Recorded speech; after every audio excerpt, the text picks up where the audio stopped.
დღეს ძალიან რთულია მისი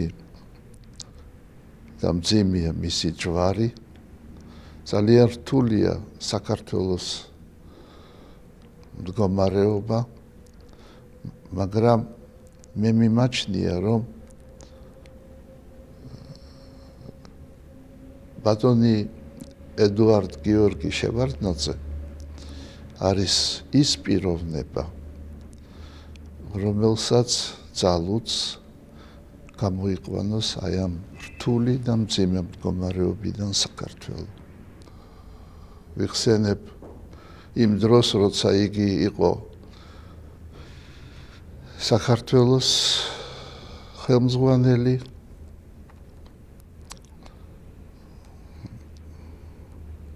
ეს განსაკუთრებით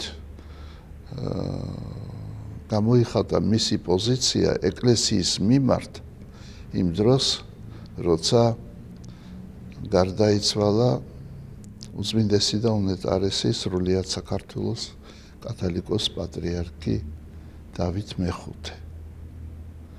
ეს იყო ძალიან რთული დრო.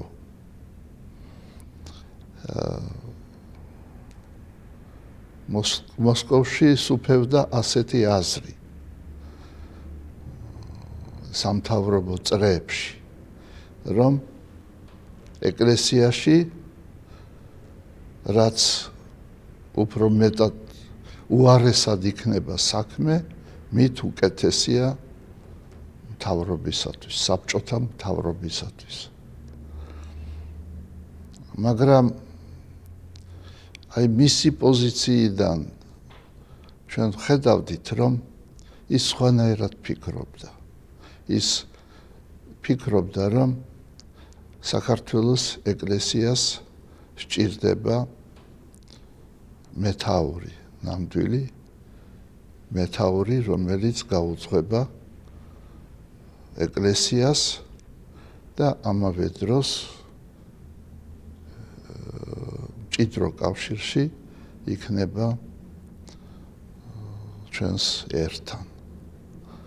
საბჭოთა სტრუქტურების არ გავშიფრავ, რომ სტრუქტურებზე ალაპარაკი, სრული ასეთი იყო, რომ საქართველოში ძლიერი კათოლიკოსი არ უნდა ყოფილიყო ძალიან. მაშინ ყველაფერი ჩემზე არ იყო დამოკიდებული, მაგრამ რაც ჩემზე იყო, მე ყველაფერი გავაკეთე იმისათვის, რომ პატრიარქი დამხდარიყო ახალგაზრდა კაცი, განათლებული და თავის ხალხზე თავდაიწყებამდე შეყვარებული.